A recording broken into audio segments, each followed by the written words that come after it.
There comes a moment, quiet, raw, and holy, in every person's life when something inside breaks. Not just the kind of break you patch with time, but the soul-level cracking that changes everything. A sacred breaking point where the noise dies down, and all you're left with is yourself and God.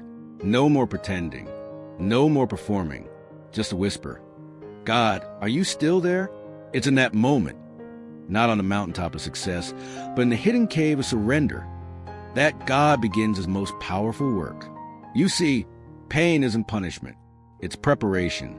We've been trained by the world to avoid discomfort, to numb out the ache with distractions, hustle harder, scroll further, stay busy.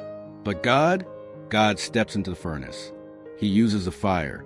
He lets it burn away the pride, the illusions, the masks we wear to hide our wounds.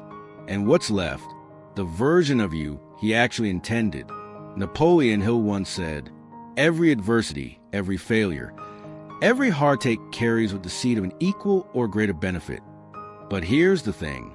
The seed doesn't bloom in the spotlight. It grows underground, in the dark, in the silence, in the breaking.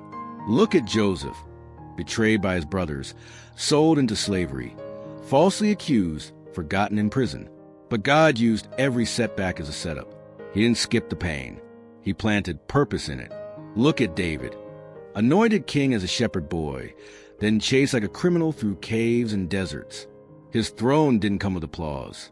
It came with scars. And Jesus, the Son of God, perfect, sinless, divine, rejected by his own, beaten, crucified. But through his breaking came resurrection. Before every crown, there's a cross. Before every glory, there's a grave. Before you lead, you'll bleed. Before you shine, you'll suffer. This is the rhythm of heaven. God doesn't break people for entertainment. He breaks with purpose. When God breaks you, he isn't turning his back. He's getting closer than ever. He's removing what can't go with you to the next season. The breaking isn't punishment. It's permission for heaven to rebuild you. You're not falling apart. You're being rebuilt with divine hands. And here's the pattern. Crushing before calling. Surrender before strength. Breaking before blessing. Napoleon Hill taught that faith is activated by belief, by repeating truth until it becomes reality.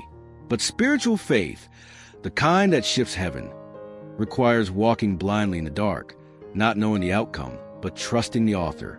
Think of a sword. It doesn't become strong in silence. It is heated, beaten, bent, refined. And when the fire is finished, that sword becomes an instrument of power.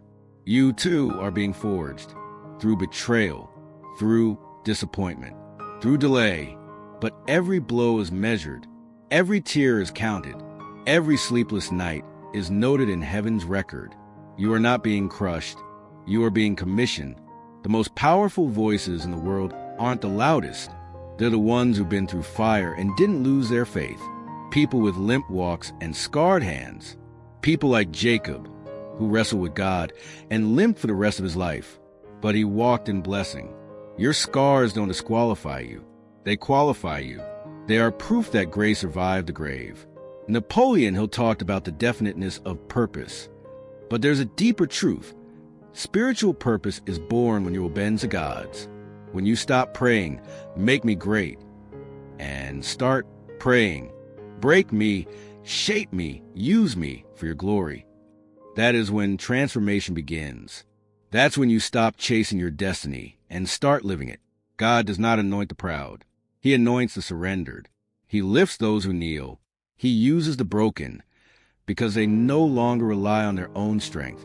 So what happens after the breaking? He rebuilds you, wiser, stronger, more dangerous to darkness. Your voice carries weight because it's been forged in silence. Your words bring healing because they come from pain.